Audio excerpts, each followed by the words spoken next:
Good afternoon all. നമ്മളിന്നിവിടെ dam connect എന്ന mega ഇവൻറ്റിലാണ് ഒത്തുചേർന്നിട്ടുള്ളത്. ഇവിടെ നമുക്ക് കൺസ്ട്രക്ഷൻ മേഖലയെ മെച്ചപ്പെടുത്താൻ എന്നുള്ള ഉദ്ദേശത്തിലാണ് ഡാം കണക്ട് എന്ന ഒരു പ്രോഗ്രാമിൻ്റെ പ്രധാന ലക്ഷ്യം. കൺസ്ട്രക്ഷൻ ഇൻഡസ്ട്രിയിൽ വാട്ടർ പ്രൂഫിംഗ് കെമിക്കൽസും അതേപോലെ കൺസ്ട്രക്ഷൻ കെമിക്കൽസും വഹിക്കുന്ന പങ്കിൻ്റെ ഇമ്പോർട്ടൻസ് ആൻഡ് റിലവൻസ് എന്നുള്ളത് നമുക്ക് എത്രത്തോളം ഉണ്ട് എന്നുള്ളത് നമുക്കറിയാം. എന്നാൽ വാട്ടർ പ്രൂഫിങ്ങിൽ പ്രൊഡക്ട്സ് പോലെ തന്നെ അതിൻ്റെ മെത്തേഡ് ഓഫ് ആപ്ലിക്കേഷനും ഒരുപാട് ഇമ്പോർട്ടൻസ് ഉണ്ട്. നമ്മൾ പലപ്പോഴും അത് നെഗ്ലക്റ്റ് ചെയ്യുന്നതാണ്.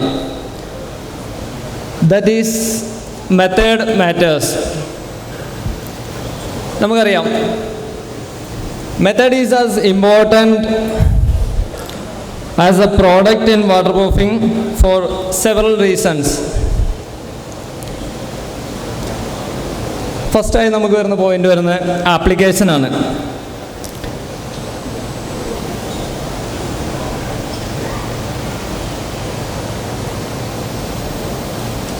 ആപ്ലിക്കേഷനിൽ വരുമ്പോൾ നമുക്ക് ഏത് രീതിയിൽ നമ്മൾ കെമിക്കൽ അഥവാ നമ്മുടെ പ്രൊഡക്റ്റ് അപ്ലൈ ചെയ്യുന്നു അതിനനുസരിച്ചിരിക്കും നമ്മുടെ പ്രൊഡക്റ്റിൻ്റെ ഒരു effectiveness. If you fail to apply properly the result will be very damaged. ശരിയായ രീതിയിൽ പ്രൊഡക്റ്റ് ഉപയോഗിച്ചാൽ മാത്രമേ നമുക്കതിൻ്റെ ഒരു ബോണ്ടിങ് അഥവാ സർഫസുമായിട്ടുള്ളൊരു പെനട്രേഷൻ കറക്റ്റായി നടന്ന് അതിൻ്റെ ഒരു വാട്ടർ ബാരിയറായിട്ട് പ്രൊഡക്റ്റിന് നിലനിൽക്കാൻ സാധിക്കും. സെക്കൻഡ് പോയിൻ്റായിട്ട് വരുന്നത് ഡ്യൂറബിലിറ്റിയാണ്. ഡ്യൂറബിലിറ്റി നമുക്കറിയാം അതിൻ്റെ കാലാവധിയാണ്, എത്രത്തോളം നമുക്കത് നിൽക്കാൻ പറ്റും എന്നുള്ളതാണ്. പ്രോപ്പറായിട്ടുള്ള മെത്തേഡ് ഫോളോ ചെയ്താൽ മാത്രമേ നമ്മുടെ പ്രൊഡക്റ്റ് അതിൻ്റെ ആ ഒരു ഡ്യൂറബിൾ ഇത്ര ലൈഫ് സ്പാൻ ഉണ്ട്. നമുക്ക് ഓരോരോ പ്രൊഡക്റ്റിന് നമ്മൾ ഏതാണോ പ്രൊഡക്റ്റ് ഉപയോഗിക്കുന്നത് അതിനോരോ ലൈഫ് സ്പാൻ ഉണ്ട്. അത് നമ്മുടെ ഒരു മെത്തേഡിനെയാണ് കൂടുതൽ ഡിപ്പെൻഡ് ചെയ്യുന്നത്. പ്രൊഡക്റ്റ് എന്ന് പറയുന്നതിന് എത്രത്തോളം ഇമ്പോർട്ടൻസ് ഉണ്ടെങ്കിലും കൺസ്ട്രക്ഷൻ ഇൻഡസ്ട്രിയിൽ വരുന്ന സമയത്ത് അതിൽ മെത്തേഡിനാണ് കൂടുതൽ ഇമ്പോർട്ടൻസ് വരുന്നത് നമുക്ക് പറയാം. കാരണം സിമെൻറ്റ് പോലെ അല്ല കൺസ്ട്രക്ഷൻ കെമിക്കൽസ് നമുക്ക് മാർക്കറ്റിൽ ഒരുപാട് അവൈലബിൾ ആണെങ്കിലും നമ്മൾ എല്ലാ കോൺട്രാക്ടേഴ്സ് ആണെന്നുണ്ടെങ്കിൽ നമ്മളത് കണ്ടിട്ടുണ്ടാവും. കൂടുതലും കണ്ടു കഴിഞ്ഞാലും നമുക്കതിൽ ടച്ച് ചെയ്യാൻ വരെ നമുക്കൊരു കൺഫ്യൂഷനാണ്. കാരണം നമുക്കതിനെ കൂടുതൽ അറിയണം, എങ്ങനെയാണ് അതിൻ്റെ പ്രൊസീജിയർ എന്നുള്ളത് അറിയണം. അതുപോലെ കുറച്ച് ഒരു ടെക്നിക്കലായിട്ടുള്ള വശം കൂടെ അതിൽ നല്ലൊരു ഇമ്പോർട്ടൻസ് ഉള്ളത് കൊണ്ട് തന്നെ നമുക്കത് എങ്ങനെ ഉപയോഗിക്കാം എന്നുള്ളതിൽ അതിനൊരു മേജർ പങ്ക് വരുന്നത് അതിൻ്റെ മെത്തേഡിനാണ്. ഓക്കെ, അപ്പോൾ ഡ്യൂറബിലിറ്റി എന്ന് പറയുന്നത് നമ്മുടെ മെത്തേഡ് ഓഫ് ആപ്ലിക്കേഷനിൽ ഡിപ്പെൻഡ് ചെയ്തിട്ടാണ് കൂടുതൽ വരുന്നത്. ഓക്കെ, നമുക്ക് അടുത്ത പോയിന്റിലേക്ക് കിടക്കാം. കമ്പാക്റ്റിബിലിറ്റി. ഏത് സർഫസിലാണ് പ്രൊഡക്റ്റ് അപ്ലൈ ചെയ്യുന്നത് അതനുസരിച്ചാണ് അതിൻ്റെ മെത്തേഡ് ഓഫ് ആപ്ലിക്കേഷൻ എന്ന് പറയുന്നത്. ഉദാഹരണം, നമ്മൾ ഓരോരോ പ്രൊസീജിയറും ഡിഫറെൻ്റ് ആണ്. ഇപ്പോൾ നമുക്ക് പ്ലിന്ത് ബീമിലാണെന്നുണ്ടെങ്കിലുള്ള മെത്തേഡല്ല നമുക്ക് റൂഫിൽ വരുമ്പോൾ നമുക്ക് അപ്ലൈ ചെയ്യേണ്ടത്. അതിന് കുറച്ച് മാറ്റങ്ങളുണ്ടാവും, പ്രൊഡക്റ്റിൽ ചേഞ്ചസ് ഉണ്ടാവും. നമുക്ക് ആ ഒരു പ്രൊസീജിയറിൽ തന്നെ ഒരുപാട് നമുക്ക് മാറ്റങ്ങൾ വരാം. അപ്പോൾ അതിനനുസരിച്ച് നമ്മൾ കൂടുതലായിട്ട് പ്രൊഡക്റ്റിനെ കുറിച്ചിട്ടും പ്രൊഡക്റ്റിൻ്റെ ആപ്ലിക്കേഷനെ കുറിച്ചിട്ടും പഠിച്ചതിന് ശേഷം നമ്മൾ എന്ത് ചെയ്യാം, കൂടുതൽ ആപ്ലിക്കേഷൻ മെത്തേഡിൽ കുറച്ചുകൂടെ ഇൻഡെപ്ത് പഠിച്ചതിന് ശേഷം നമുക്കത് ഉപയോഗിക്കാം. നെക്സ്റ്റ് നമുക്ക് സേഫ്റ്റി എന്ന് പറയുന്നത് വളരെ ഇമ്പോർട്ടൻ്റ് ആയിട്ടുള്ളൊരു കാര്യമാണ് കൺസ്ട്രക്ഷൻ മേഖലയിൽ സേഫ്റ്റിയും അതേപോലെ തന്നെ അതിനെ ഡിപ്പെൻഡ് ആയതിനാണ് കെമിക്കൽ എന്ന് പറയുന്ന സമയത്ത് സേഫ്റ്റിയിൽ വലിയൊരു പങ്ക് തന്നെ ഉണ്ട്. കാരണം കെമിക്കൽ എന്ന് പറയുന്നത് നോർമലായിട്ടുള്ള ഒരു സാധനമായിട്ട് നമ്മൾ കാണാൻ ഒരിക്കലും പറ്റില്ല. അതിന് ഒരുപാട് സൈഡ് ഡാമേജസ്, ആക്സിഡൻസുകൾ വരാനുള്ള ചാൻസസ് വളരെ കൂടുതലാണ്. അപ്പോൾ അതിന് വേണ്ട പ്രോപ്പറായിട്ടുള്ള സേഫ്റ്റി എക്യുപ്മെൻറ്റ്സ് നമുക്ക് ഹാൻഡ് ഗ്ലൗസ് വരുന്നുണ്ട്, സേഫ്റ്റി ഹെൽമെറ്റ് വരുന്നത്, അതേപോലെ ഗോഗിൾസ് വരുന്നുണ്ട്, അഥവാ കൂളിംഗ് ഗ്ലാസ്സുകൾ, പിന്നെ നമുക്ക് മിക്സ് ചെയ്യാൻ വേണ്ടിയിട്ടുള്ള അതിൻ്റെ മെഷീൻസുകളുണ്ട്, ടൂൾസുകളുണ്ട്. അതെല്ലാം പ്രോപ്പറായിട്ട് ഉപയോഗപ്പെടുത്തിയിട്ട് എന്ത് ചെയ്യുക, നമ്മൾ ഈ കെമിക്കലായിട്ട് കൂടുതൽ കെമിക്കലിനെ യൂസ് ചെയ്യാൻ വേണ്ടി നമ്മൾ ശ്രമിക്കാം. ഓക്കെ, നെക്സ്റ്റ് പോയിന്റ് വരുന്നത് കോസ്റ്റ് എഫക്റ്റീവ്നെസ് ആണ്. കോസ്റ്റ് എഫക്റ്റീവ്നെസ്സിൽ കൂടുതലായിട്ടും വരുന്നത് നമ്മുടെ എക്സിക്യൂഷൻ. വെൽ എക്സിക്യൂട്ടഡ് ആയിട്ടുള്ള ഒരു മെത്തേഡ് ഫോളോ ചെയ്യുന്നത് വഴി നമുക്ക് ഒരുപാട് റിസ്ക് എലമെൻറ്റ്സ് എന്ത് ചെയ്യാൻ പറ്റും, മിനിമൈസ് ചെയ്യാൻ പറ്റും. അതിൽ വരുന്നതാണ് നമ്മുടെ റീവർക്കുകൾ, അതുപോലെ റിപ്പയർ വർക്കുകൾ. കാരണം ഒരു വർക്ക് നമ്മുടെ ഒരു എക്സിക്യൂഷൻ പാർട്ടിൽ എന്തെങ്കിലും മിസ്റ്റേക്ക് വന്നു കഴിഞ്ഞാൽ അതിൻ്റെ എന്താ പറ്റുന്നത്, നമ്മുടെ അതിന് കൂടുതൽ റിപ്പയർ വർക്കുകൾ, അതേപോലെ ഡാമേജ് വന്നു കഴിഞ്ഞാൽ റീവർക്ക് ചെയ്യേണ്ട ഒരു ആവശ്യം അവിടെ വരുന്നുണ്ട്. So we can save money and time in a long run.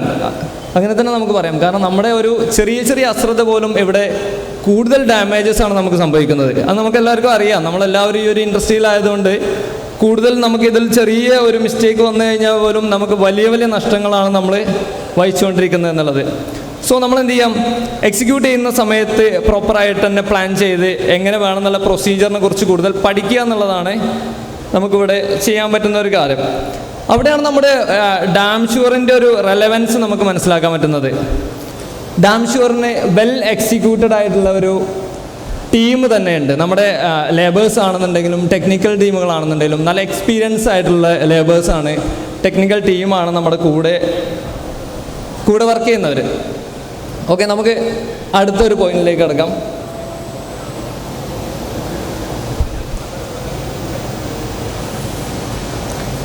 പിന്നെ വരുന്നത് എൻവയോൺമെൻറ്റൽ ഫാക്ടേഴ്സാണ്. എൻവയോൺമെൻറ്റൽ ഫാക്ടേഴ്സ് നമുക്കറിയാം, നമ്മുടെ നാടിൻ്റെ ക്ലൈമറ്റ് എന്ന് പറയുന്നത് മാറി മാറി വരുന്ന ക്ലൈമറ്റാണ്. നമ്മുടെ വെതർ കണ്ടീഷൻ, ഹ്യൂമിഡിറ്റി, ടെമ്പറേച്ചർ, ഇതിൽ ഓരോരോ ഫാക്ടറും നമ്മുടെ ആ ഒരു ചെയ്യുന്ന എന്ത് മെമ്പറിലാണ് നമ്മൾ ചെയ്യുന്നത്, ആ ഒരു മെമ്പറിൽ നമ്മൾ ഉപയോഗിക്കുന്ന സമയത്ത് അതിനനുസരിച്ച് നമ്മൾ എന്ത് ചെയ്യണം, നമ്മുടെ ടെക്നിക്കലി ആൻഡ് കോമൺ സെൻസും വെച്ചിട്ട് നമ്മൾ എന്ത് ചെയ്യേണ്ടി വരും, ആ ഒരു മിക്സിങ്ങിൽ വരുന്ന ചെറിയ ചെറിയ മാറ്റങ്ങൾ വരെ നമ്മൾ ശ്രദ്ധിക്കേണ്ടതായിട്ട് വരും. അപ്പോൾ മെത്തേഡിലാണെന്നുണ്ടെങ്കിലും നമുക്ക് എന്താവും, ആ ഒരു റേഷ്യോ നമുക്ക് ചെറുതായിട്ട് ചെറിയ ചെറിയ മാറ്റങ്ങൾ അതിൽ വരുത്തേണ്ടി വരും. നമുക്കറിയാം ഈ ഒരു കൺസിസ്റ്റൻസി ഓരോരോ ക്ലൈമറ്റിനനുസരിച്ച് നമ്മൾ മാറ്റും. കാരണം മഴക്കാലമാണെന്നുണ്ടെങ്കിൽ നമുക്കറിയാം പ്രൈമർ ആണെന്നുണ്ടെങ്കിൽ നമ്മൾ മിക്സ് ചെയ്യുമ്പോൾ കുറച്ച് കൂടുതൽ ലൂസ് ആവാനുള്ള ചാൻസ് ഉണ്ട്. അതേസമയം ചൂട് കൂടുതലാണെന്നുണ്ടെങ്കിൽ അതിനനുസരിച്ച് ഇവിടെ മാറ്റങ്ങൾ വരാനും കാരണമുണ്ട്. കാരണം റൂഫ് എപ്പോഴും ഡ്രൈ ആയിട്ട് കിടക്കുകയാണെന്നുണ്ടെങ്കിൽ നമുക്ക് എന്താവും, പെട്ടെന്ന് തന്നെ ഡ്രൈ ആയി നമ്മുടെ കെമിക്കൽ ഒന്നെങ്കിൽ കൂടുതലായിട്ട് യൂസ് ചെയ്യേണ്ടി വരും. അപ്പോൾ അതിൻ്റെ ഒരു കൺസിസ്റ്റൻസി നോക്കിയിട്ട് നമ്മൾ എന്ത് ചെയ്യുക, അത് യൂസ് ചെയ്യാന്നാണ് എനിക്ക് പറയാനുള്ളത്. അഥവാ ഇതിനൊക്കെ ഈ എൻവയോൺമെൻറ്റൽ ഫാക്ടേഴ്സ് ഇതിനെല്ലാം ഡിപ്പെൻഡ് ചെയ്തിട്ടാണ് വരുന്നത്. ഓക്കെ, അടുത്തൊരു പോയിന്റ് നമുക്ക് ക്വാളിറ്റി അഷുറൻസ് ആണ്.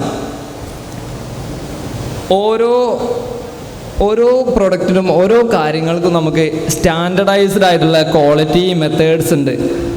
നമ്മുടെ ഇന്ത്യൻ സ്റ്റാൻഡേർഡിൽ പോലും നമ്മൾ ഇന്ന് ഉപയോഗിക്കുന്ന ഓരോരോ വസ്തുക്കളും, ഈവൻ നമ്മുടെ ഷൂ ആണെങ്കിൽ പോലും അതിനൊരു സ്റ്റാൻഡർഡൈസ്ഡ് കോഡ് ഉണ്ടാവും. നമ്മൾ കാണാം, കമ്പിയിലാണെന്നുണ്ടെങ്കിൽ നമ്മൾ ശ്രദ്ധിക്കുന്നവരുണ്ടാവും. ഇന്ത്യൻ സ്റ്റാൻഡേർഡ് കോഡുകൾ പ്ലൈവുഡ്സിൽ നമുക്ക് കാണാം, സ്റ്റീലിൽ നമുക്ക് കാണാം. അതുപോലെ എല്ലാ മെറ്റീരിയൽസിലും എന്തുണ്ട്, അതിൻ്റെ ഒരു ക്വാളിറ്റി സ്റ്റാൻഡേർഡ് വരുന്നുണ്ട്. അപ്പോൾ നമ്മൾ കൂടുതലും എന്ത് ചെയ്യാം, ഇൻഡസ്ട്രിയൽ സ്റ്റാൻഡേർഡ്സ് ഫോളോ ചെയ്യാം.